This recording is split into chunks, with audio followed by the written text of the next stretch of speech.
Hello नमस्कार, कैसे हैं आप सभी। काफ़ी लंबे समय के बाद मैं एक बार आप सभी के बीच में उपस्थित हुआ और आप सभी का स्वागत है हमारे एग्जाम सर्कल यूट्यूब चैनल पे। और आपके बीच में आज मैं कोई शॉर्ट्स ट्रिक लेके नहीं आया हूँ।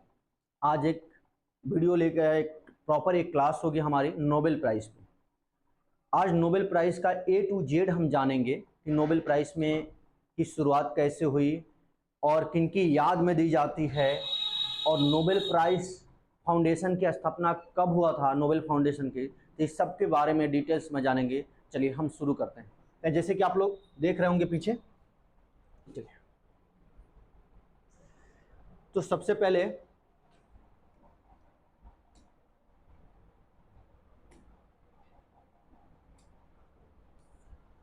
जैसे कि हमने देखा कि आपको सबसे पहले नोबेल प्राइज़ किनके याद में दी जाती है देखेंगे। तो नोबेल प्राइज़ जो है ये हमें अल्फ्रेड नोबेल साहब के याद में दी जाती है। अल्फ्रेड नोबेल साहब, इनका जन्म जो हुआ था, अल्फ्रेड नोबेल का जन्म जो है 1833 में, और इनकी मृत्यु जो हुई थी, इनकी मृत्यु 1800 सॉरी इनकी मृत्यु 1896 में इनकी मृत्यु हुई। अल्फ्रेड नोबेल साहब ने ऐसा क्या किया था कि इनके याद में नोबेल पुरस्कार दिया जाता था। तो अल्फ्रेड नोबेल साहब ने 1867 में डायनामाइट का आविष्कार किया था। डायनामाइट की खोज की। डायनामाइट की खोज किया था कब? 1867 में, और इन्हीं के याद में नोबेल पुरस्कार दिया जाता है। तो एक्चुअली क्या है कि अल्फ्रेड नोबेल के बारे में जब इनको ऐसा इन्होंने क्यों किया कि इनके याद में ये पुरस्कार दिया जाता है। तो देखिए, अल्फ्रेड नोबेल साहब का जो जन्म हुआ था वह स्वीडन में हुआ था।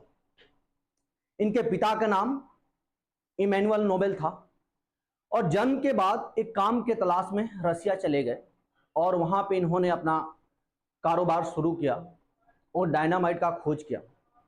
जब एक बार की बात है, जब अल्फ्रेड नोबेल साहब सुबह के समय चाय पी रहे थे, तो चाय में एक न्यूज छपी हुई थी, मौत के सौदागर का मौत। ये 1885 के बाद है।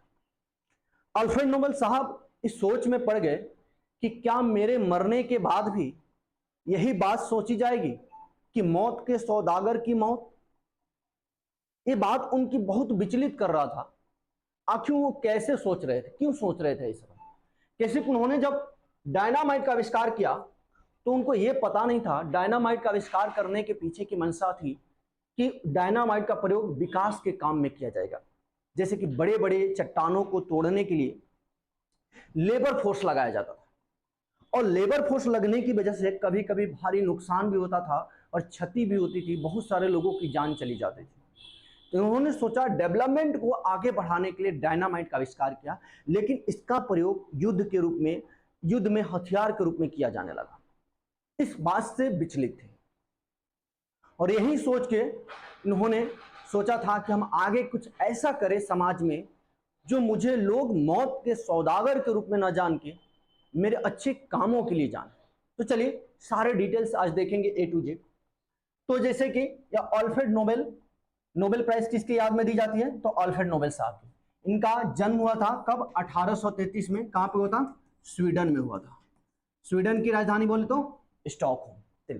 इसकी मृत्यु की बात करें तो 1896 में हुई थी, और 1867 में इन्होंने क्या था? डायनामाइट की खोज की थी। अल्फ्रेड नोबेल ने 1895 में, जैसे कि मैंने आपको बताया था कि उसी बात से इन्होंने विचलित होकर 1895 में अपना वसीयतनामा बनाया, और अपने वसीयत में इन्होंने 1895 में जब वसीयत बनाया तो अपने वसीयत में इन्होंने क्या किया कि 94% इन्होंने 94% अपने कुल संपत्ति का 94% हिस्सा जो है यह ट्रस्ट को दे दिया, एक ट्रस्ट के नाम कर दिया। और इन्होंने बोला कि इसकी मतलब कि इसी के रकम से, इन्हीं की संपत्ति का जो ट्रस्ट का जो पैसा होगा, यह समाज के लिए कुछ ऐसा काम किया जाए जिसे कि लोगों की अच्छे कामों के लिए याद किया जाए या उनको पुरस्कृत किया जाए। तो पहली बार नोबेल प्राइज कब दिया गया? तो सुनिए, तो जब इन्होंने नोबेल फाउंडेशन की स्थापना 1900 में हुई। जब इन्होंने 1895 में वसीयत बनाई, 1896 में इनकी मृत्यु हो गई, और 1900 ईस्वी में क्या हुआ कि नोबेल फाउंडेशन की स्थापना हुआ, और इसी नोबेल फाउंडेशन के द्वारा ये नोबेल प्राइज दिया जाता है। और 1900 में पहली बार जब नोबेल फाउंडेशन की स्थापना हुई, तो ये पहली बार जो नोबेल पुरस्कार दिया गया था 1901 में दिया गया।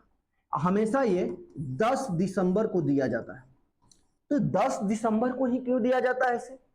क्योंकि आपको बता दें कि अल्फ्रेड नोबेल साहब की पुण्य तिथि जो है, एक तो हैप्पी बर्थडे होता है उनका, तो हैप्पी बर्थडे 10 दिसंबर को नहीं है, इनका पुण्य तिथि है।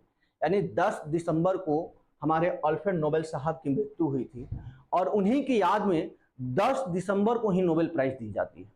चलिए, अल्फ्रेड नोबेल के पिता का नाम इमैनुअल नोबेल था, इनके माता का नाम एंड्रिएट नोबेल था, जैसे कि हम लोग देख चुके हैं।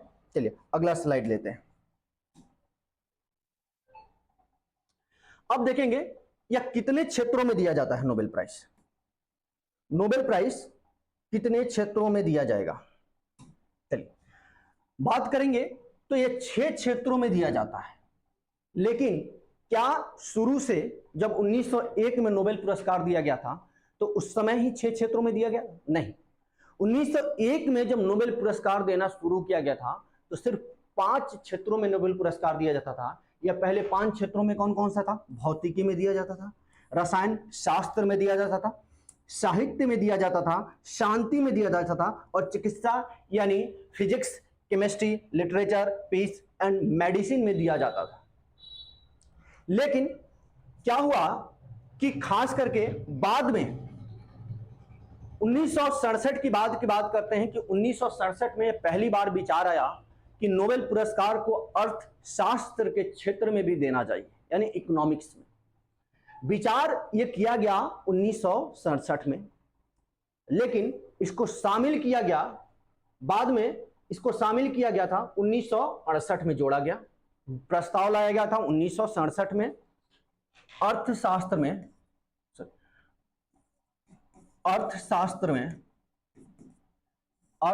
में नोबेल पुरस्कार का प्रस्ताव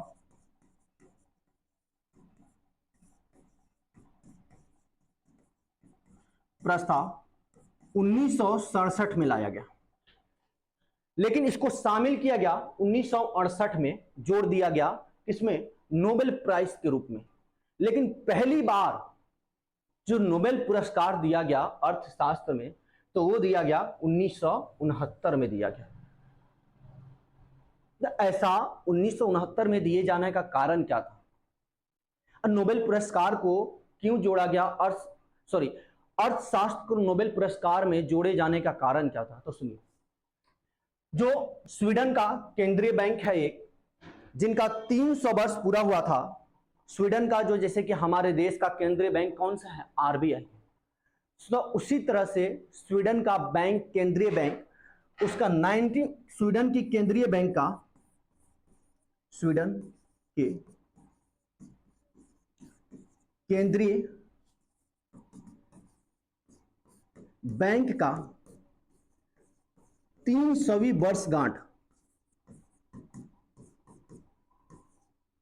वर्षगांठ पे अर्थशास्त्र में नोबेल पुरस्कार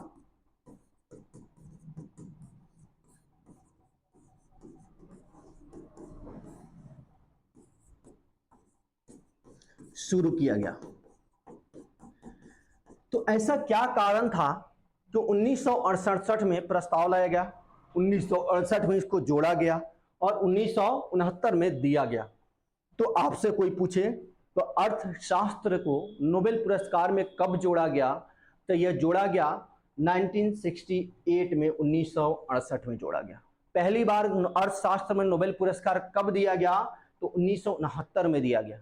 और अर्थशास्त्र को नोबेल पुरस्कार में जोड़ने का कारण क्या था? तो स्वीडन के केंद्रीय बैंक के 300 वर्षगांठ पूरे होने के उपलक्ष्य में अर्थशास्त्र को नोबेल पुरस्कार के रूप में सम्मिलित किया गया।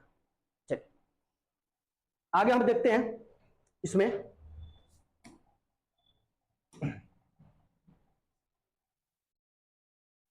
घोषणा। अब हम देखेंगे कि नोबेल फाउंडेशन द्वारा नोबेल पुरस्कार की घोषणा जो है कहां पे की जाती है, और इनका घोषणा स्वीडन में होता है या कहां पे होता है, या नॉर्वे में होता है, या किसके द्वारा इसकी घोषणा की जाती है। तो देखिए, नोबेल फाउंडेशन समिति के द्वारा इसकी घोषणा की जाती है। नोबेल पुरस्कार की घोषणा किसके द्वारा की जाती है? नोबेल फाउंडेशन समिति के द्वारा इसकी घोषणा की जाती है। नोबेल फाउंडेशन समिति के द्वारा इसकी घोषणा की जाती है। चलिए, इसका घोषणा जो है अक्टूबर माह में किया जाता है, ठीक है। और अक्टूबर माह में कहां पे किया जाता है? तो देखिए, अक्टूबर माह में तो किया जाता है, लेकिन नॉर्वे की राजधानी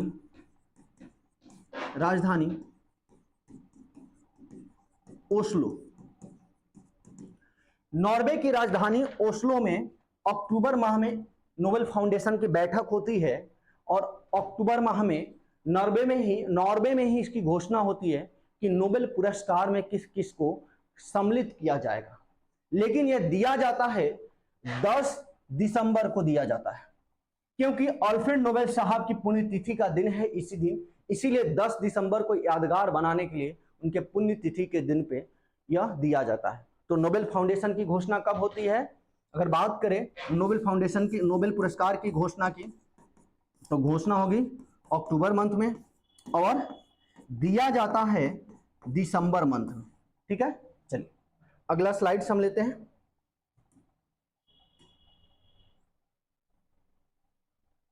चलिए, अब हम बात करते हैं कि चलिए, नोबेल पुरस्कार जो है, जिसे कि दिया जाता है, जब इसको घोषणा तो इसकी हुई ओस्लो, कहां पे? नॉर्वे की राजधानी ओस्लो में। लेकिन नोबेल पुरस्कार हमें दिया जाता है 6 क्षेत्रों में। नोबेल पुरस्कार किस में दिया जाता है? 6 क्षेत्रों में दिया जाता है। 6 क्षेत्रों में, इन 6 क्षेत्रों में से शांति का नोबेल पुरस्कार जो है, शांति का नोबेल पुरस्कार यह हमें दिया जाता है नॉर्वे की राजधानी ओस्लो में दी जाती है। लेकिन बाकी जो 5 पुरस्कार है वह स्वीडन में दिया जाता है। तो 6 पुरस्कारों में से शांति का नोबेल पुरस्कार कहां पे दिया जाता है? नॉर्वे की राजधानी ओस्लो में दी जाती है, और बाकी 5 पुरस्कार जो है वह स्वीडन में दिया जाता है, ठीक है। लेकिन एक बात यहां पे और ध्यान दीजिएगा कि 6 क्षेत्रों में जो पुरस्कार दिया जाता है, उन पुरस्कार की राशि किसके द्वारा दी जाती है? तो सबसे बड़ी बात यह है कि जो 5 क्षेत्र, जो अर्थशास्त्र में जो पुरस्कार की राशि दी जाती है, वो दिया जाता है स्वीडन के केंद्रीय बैंक के द्वारा, क्योंकि स्वीडन के केंद्रीय बैंक के वर्षगांठ के याद में ही अर्थशास्त्र का नोबेल पुरस्कार की शुरुआत हुई थी। तो इसकी राशि किसके द्वारा दी जाएगी? अर्थशास्त्र में, यानी बोले तो इकोनॉमिक्स में यह दिया जाता है किसके द्वारा? तो स्वीडन के केंद्रीय बैंक के द्वारा दिया जाता है।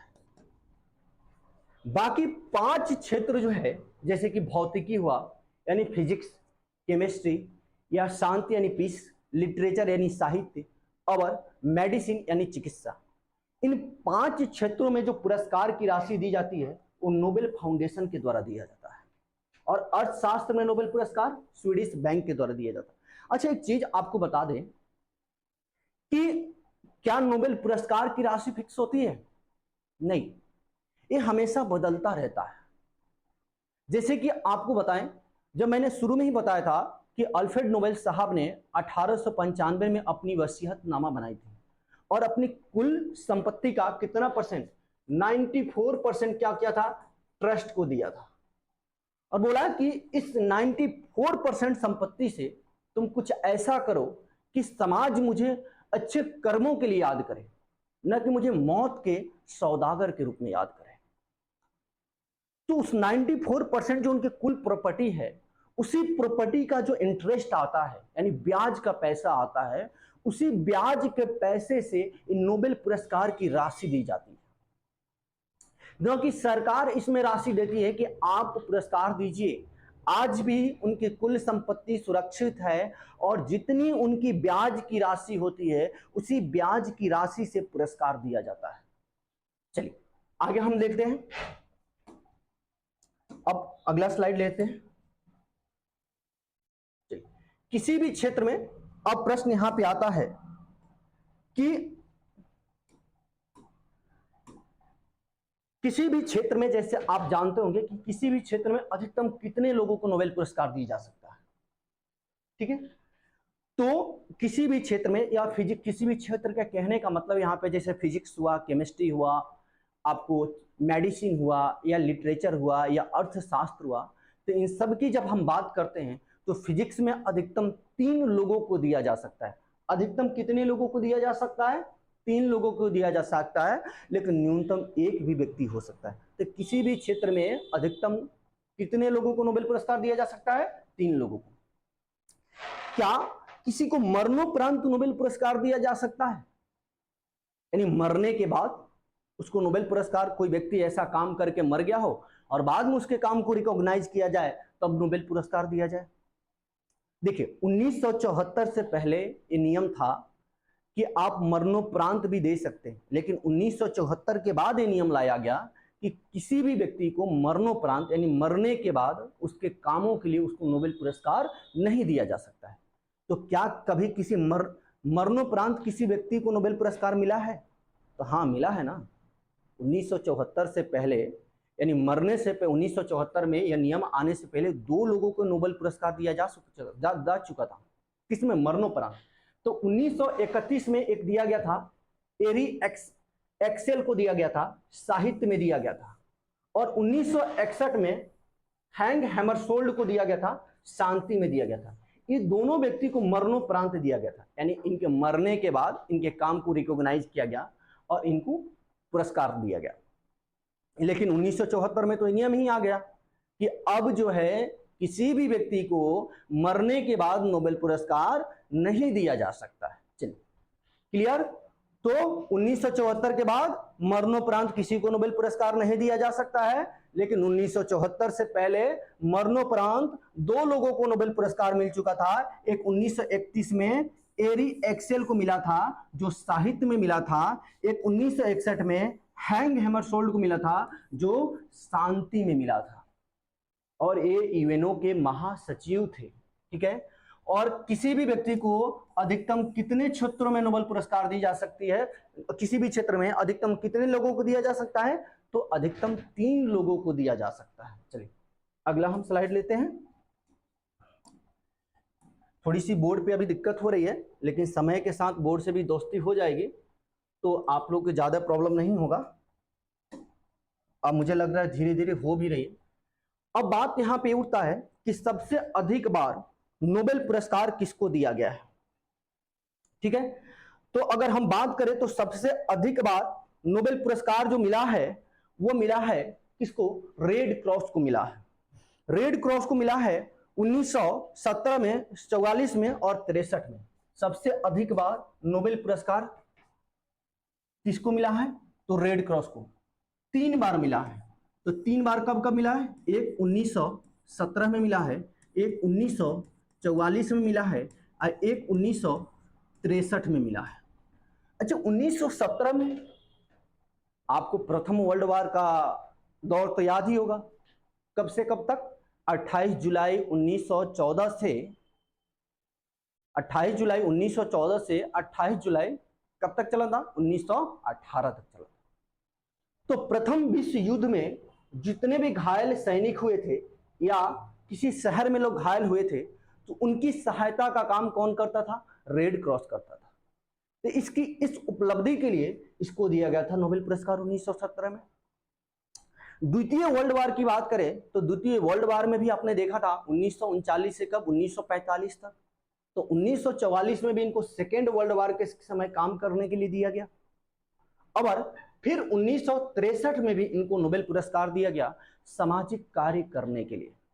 यानी सामाजिक सद्भावना बहाल करने के लिए, समाज में सद्भावना लाने के लिए और समाज के लिए जो स्वास्थ्य पे काम करने के लिए इनको 1963 में दिया गया। अभी तक सबसे अधिक बार नोबेल पुरस्कार पाने वाला यही है, कौन? रेड क्रॉस है। अच्छे क्षेत्र में मिला, लेकिन रेड क्रॉस की जब हम बात करते हैं तो रेड क्रॉस की स्थापना कब हुआ था, और सबसे बड़ी बात करेंगे कि रेड क्रॉस की स्थापना किसने किया था। देखिए, इसकी स्थापना जब बात करेंगे हम रेड क्रॉस की, तो रेड क्रॉस की स्थापना जो है 1863 में हुआ था। इसकी स्थापना कब हुआ था? इसकी स्थापना जो है, स्थापना 1863 में हुआ था। और किसने किया था? तो हेनरी ड्यूनेट ने किया था। इसकी स्थापना किया था हेनरी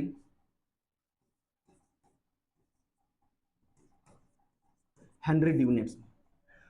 रेड क्रॉस की जब हम बात किए तो हमने सोचा कि यहीं पे देख लेते हैं कि रेड क्रॉस की स्थापना कब हुआ था और किसने किया था। तो रेड क्रॉस की स्थापना कब हुआ? 1863 में हुआ। किसने किया था? तो हेनरी ड्यूनेट ने किया था। अच्छा, रेड क्रॉस दिवस से प्रश्न पूछा जाता है कि रेड क्रॉस दिवस कब मनाया जाता है? तो 8 मई को मनाया जाता है। रेड क्रॉस दिवस की बात करें तो यहां पे हम बात करेंगे रेड क्रॉस दिवस जो है, रेड क्रॉस दिवस जो है, यह दिवस जो है 8 मई को मनाया जाता है। तो 8 मई को ऐसा क्या हुआ था कि 8 मई को रेड क्रॉस दिवस मनाया जाता है? तो हमारे रेड क्रॉस के संस्थापक कौन है? हेनरी ड्यूनेट साहब। और हेनरी ड्यूनेट साहब के हैप्पी बर्थडे, यानी इनके जन्म दिवस के उपलक्ष्य में 8 मई को रेड क्रॉस दिवस मनाया जाता है, क्योंकि इनका जन्म कब हुआ था? 8 मई को ही हुआ था। तो इनके हैप्पी बर्थडे को यादगार बनाने के लिए जब भी हम रेड क्रॉस दिवस मनाते हैं तो रेड क्रॉस दिवस के साथ साथ हम लोग हेनरी ड्यूनेट साहब का हैप्पी बर्थडे भी मनाते हैं। हर 8 मई को हर रेड क्रॉस में एक केक कटता है। यदि आपको भी खाना हो तो रेड क्रॉस में जा सकते हैं 8 मई को।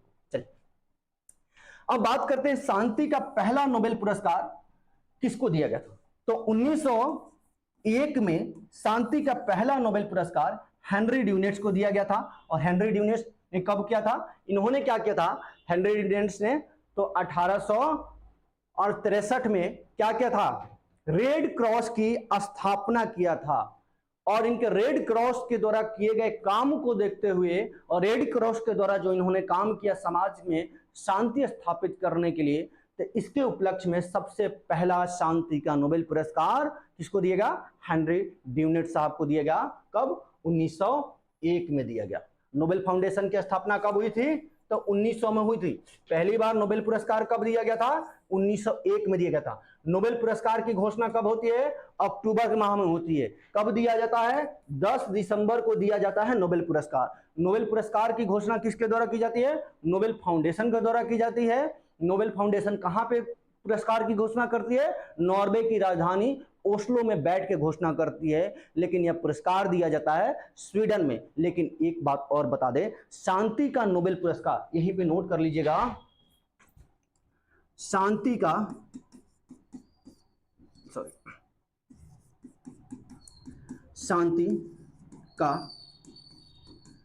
नोबेल पुरस्कार नॉर्वे की राजधानी ओस्लो में दी जाती है।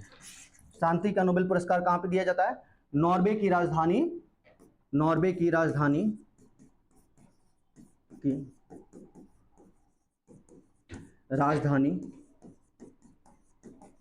ओस्लो। शांति का नोबेल पुरस्कार नॉर्वे की राजधानी ओस्लो में दी जाती है। ठीक है। अब बाकी 5 क्षेत्र में नोबेल पुरस्कार कहां पे दिया जाता है? स्वीडन की राजधानी स्टॉकहोम में दी जाती है। चलिए अब हम यहां पे देख लिए। अब बात करते हैं, अगला स्लाइड्स लेते हैं। अगला स्लाइड्स में देखते हैं क्या है।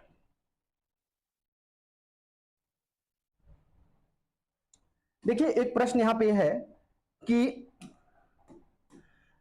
सबसे कम उम्र में नोबेल पुरस्कार पाने वाले पुरुष कौन है? जब पुरुष पूछे तो लॉरेंस ब्रैग है। जिनको 1915 में भौतिकी में दिया गया, 25 वर्ष की अवस्था में दिया गया। और लॉरेंस ब्रैग की बात करते हैं तो इनको 25 वर्ष की अवस्था में दिया गया। लेकिन सबसे कम उम्र में नोबेल पुरस्कार पाने वाली यदि महिला की बात करें तो वह है हमारे मलाला यूसुफजाई, जिनको कब दिया गया? 1914 में दिया गया था। आपको याद होगा कि मलाला यूसुफजाई और हमारे देश के एक समाज सेवी हैं कैलाश सत्यार्थी जी, तो उनको दोनों व्यक्ति को एक साथ दिया गया था। कब? 1914 में। आपको बता दें तो कैलाश सत्यार्थी जी को, सॉरी एक मिनट स्टॉप कीजिएगा।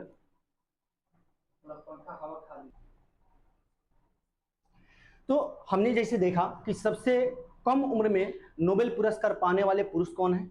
लॉरेंस ब्रैग है, जिनको 1915 में भौतिकी के क्षेत्र में और 25 वर्ष की अवस्था में मिला था। लेकिन जब आपसे पूछा जाए सबसे कम उम्र में नोबेल पुरस्कार पाने वाली महिला कौन सी, तो महिला की जब बात करेंगे तो ये हमारा है मलाला यूसुफजाई, जो कि पाकिस्तान की रहने वाली है। कहाँ की है? मलाला यूसुफजाई जो है ये हमारी पाकिस्तान की रहने वाली है। पाकिस्तान बोले तो हमारा नल्ला पाकिस्तान है, जो इनको 2014 में दिया गया था। लेकिन इनके साथ साथ एक हमारे भारतीय समाज सेवी थे। कौन थे? कैलाश सत्यार्थी। कैलाश सत्यार्थी, कैलाश सत्यार्थी को भी दिया गया था, शांति के क्षेत्र में दिया गया था। इन दोनों व्यक्ति को शांति के क्षेत्र में दिया गया था। कैलाश सत्यार्थी का एक एनजीओ है बचपन बचाओ। एनजीओ का नाम क्या है? बचपन बचाओ।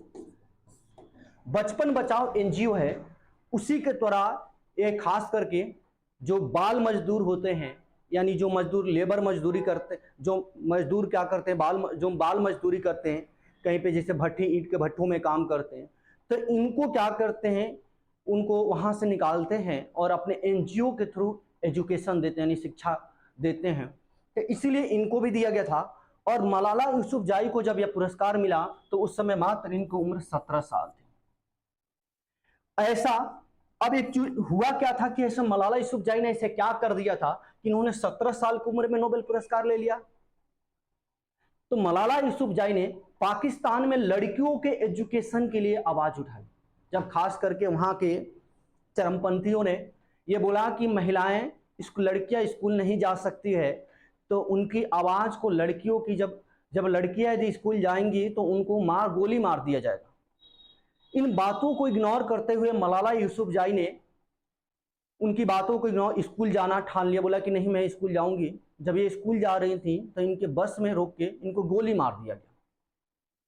लेकिन ये मौत और जिंदगी के जंग में लड़ते हुए या जिंदगी के जंग जीत ली, और उसी के उपलक्ष्य में इनको 17 साल की उम्र में ही नोबेल पुरस्कार दिया गया। इसमें शांति के क्षेत्र में। इनका मलाला यूसुफजाई का एक उपनाम भी है जिसको पूछा जाता है। एक इनका उपनाम है गुल मकई। तो आपसे पूछ दे कभी कि गुल मकई कौन है, तो गुल मकई मलाला यूसुफजाई का नाम है। इनका एक पुस्तक भी है, we are displaced. We are displaced यानी विस्थापित, हम विस्थापित हो गए। आज के समय में मलाला यूसुफजाई जो है लंदन में निवास करती है खास करके। तो आपसे पूछा जाए, ये तो यदि पूछा जाए सबसे कम उम्र में नोबेल पुरस्कार पाने वाले पुरुष तो कौन है? Lawrence Bragg. सबसे कम उम्र में नोबेल पुरस्कार पाने वाली महिला तो कौन है? मलाला यूसुफजाई, 17 साल की उम्र में। लेकिन आपसे ये प्रश्न पूछा जाए कि सबसे कम उम्र में नोबेल पुरस्कार पाने वाले व्यक्ति, जैसे सबसे कम उम्र में नोबेल पुरस्कार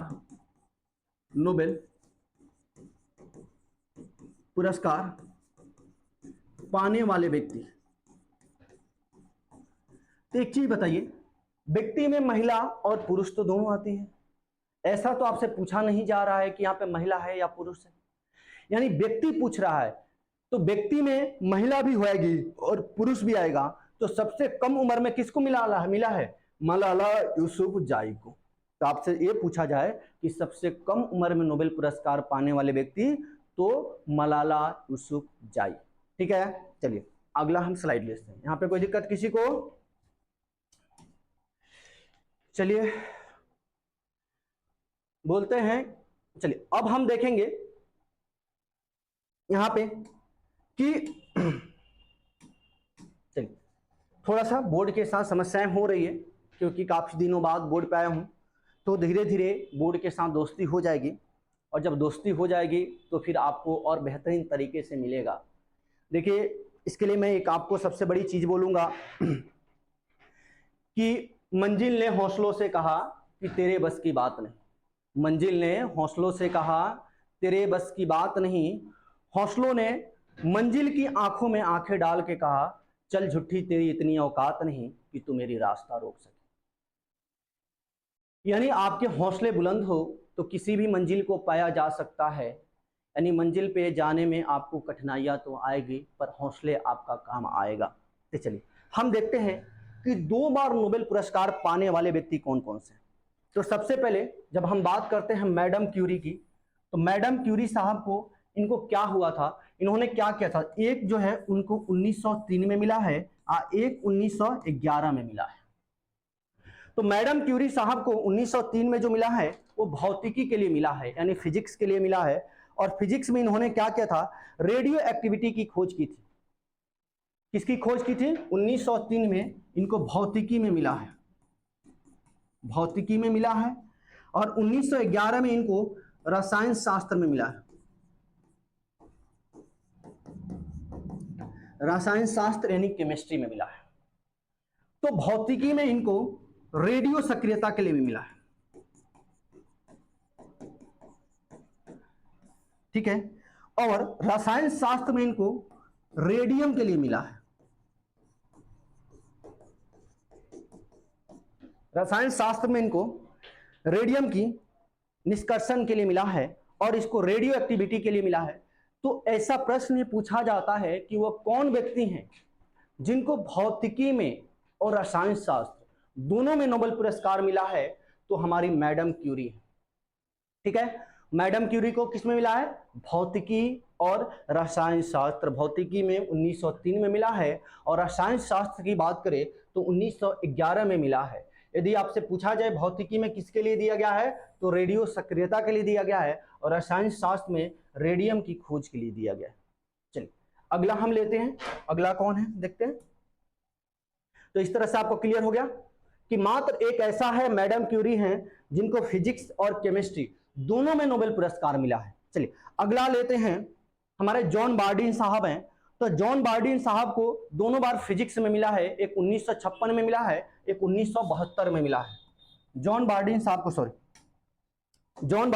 को दोनों बार फिजिक्स में मिला है, एक 1956 में मिला है, 1956 में, एक मिला है 1972 में मिला है। दोनों किस में मिला है? भौतिकी में मिला है। भौतिकी बोले तो फिजिक्स में, भौतिकी बोले यानी फिजिक्स में मिला है। तो ऐसा इन्होंने क्या किया था? भौतिकी में इन्होंने क्या कर दिया था कि इन्होंने नोबेल पुरस्कार मिला। तो देखिए 1956 में जब इनको मिला तो इन्होंने ट्रांजिस्टर की खोज की थी, और 1900 आपको जब बात करते हैं 72 में, तो अति चालकता के लिए 1956 में इनको ट्रांजिस्टर के लिए 1956 में इनको ट्रांजिस्टर के लिए मिला, और जब 1972 में मिला तो अति चालकता की खोज के लिए, अति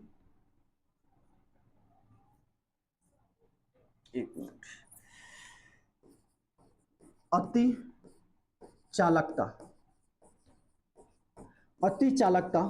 की खोज के लिए मिला इनको। ठीक है, चलिए तो आपसे पूछा जाए कि वह कौन व्यक्ति हैं जिनको फिजिक्स में ही 2 बार नोबेल पुरस्कार मिला है, तो जैसे हमने देखा कि मैडम क्यूरी को भौतिकी और केमिस्ट्री यानी भौतिकी यानी रसायन शास्त्र, फिजिक्स और केमिस्ट्री दोनों में मिला है, लेकिन जॉन बार्डिन साहब को सिर्फ और सिर्फ किस में मिला है, भौतिकी में मिला है, यानी फिजिक्स में 2 बार मिला है। एक बार कब मिला है, तो एक बार मिला है 1956 में और एक बार मिला है 1972 में मिला है। जब उसी तरह हम बात करते हैं तो लिंसन पॉल लिंसन साहब की बात करेंगे तो इनको भी 1956 में मिला है और 1962 में मिला है। तो पॉल लिंसन की बात करें तो इनको भी 1956 में और 1962 में मिला है। तो 1962 में और 1956 में इनको किस में मिला है? तो सबसे पहले हम बात करें तो 1962 की जब बात करेंगे और 1956 में, तो 1956 में इनको नाभिकीय परीक्षण के लिए मिला है। किसके लिए मिला है? इनको नाभिकीय परीक्षण 1956 में इनको नाभिकीय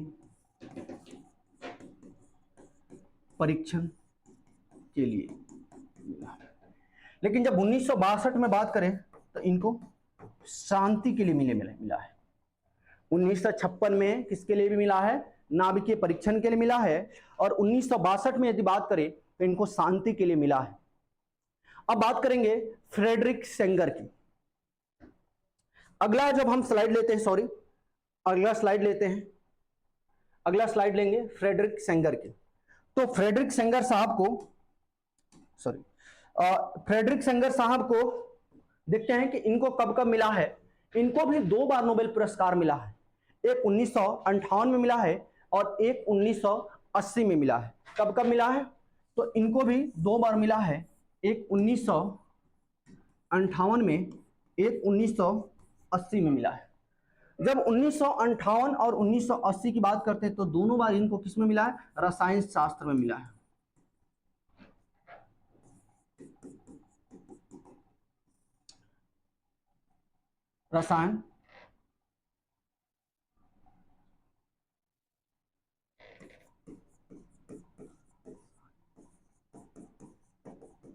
रसायन शास्त्र, यानी इनको दोनों बार किसमें मिला है? केमिस्ट्री में मिला है। किसके लिए? तो इंसुलिन की खोज के लिए मिला है। किसके लिए मिला है? तो इंसुलिन की खोज के लिए।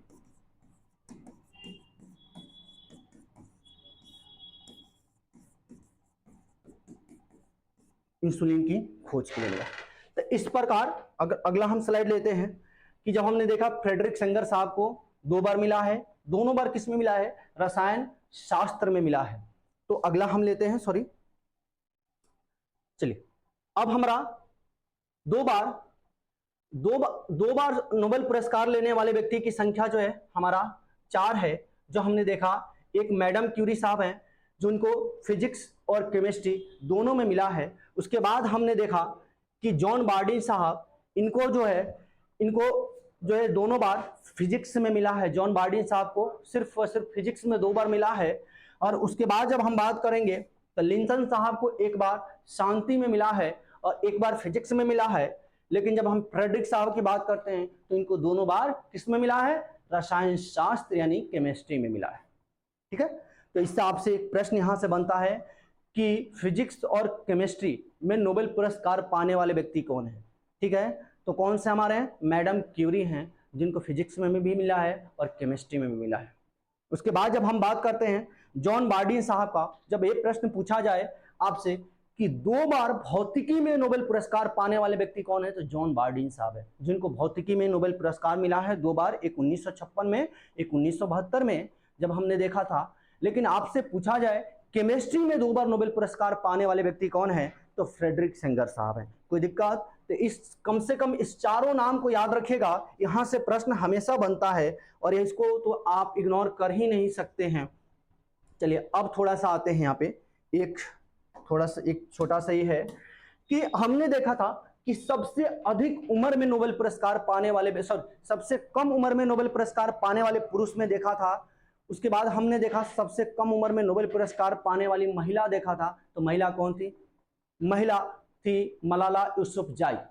ठीक है, लेकिन सबसे अधिक उम्र में नोबेल पुरस्कार पाने वाले व्यक्ति की बात करेंगे तो हमारे ये गुड इनफ है। कौन है सबसे अधिक उम्र में नोबेल पुरस्कार पाने वाले हैं?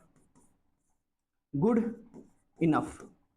इनको मिला है, सबसे अधिक उम्र में मिला है, 97 वर्ष की उम्र में नोबेल पुरस्कार मिला है। चलिए अगला स्लाइड हम लेते हैं। अब भारतीय नोबेल पुरस्कार विजेता, चलिए अच्छे काम करें, स्टॉप कीजिएगा।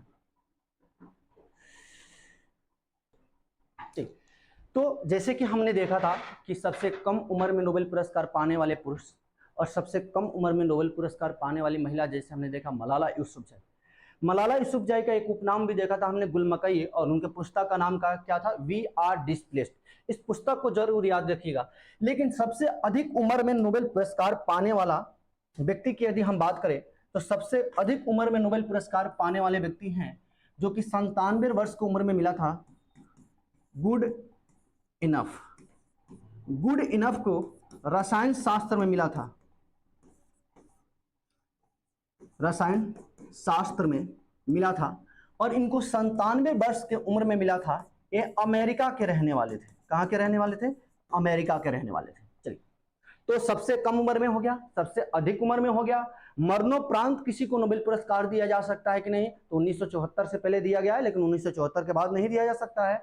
लेकिन एक क्षेत्र में अधिकतम कितने लोगों को दिया जा सकता है? 3 लोगों को दिया जा सकता है। चलिए अगला स्लाइड लेते हैं। चलिए, यहां से शुरू होता है हमारा भारतीय नोबेल पुरस्कार विजेता।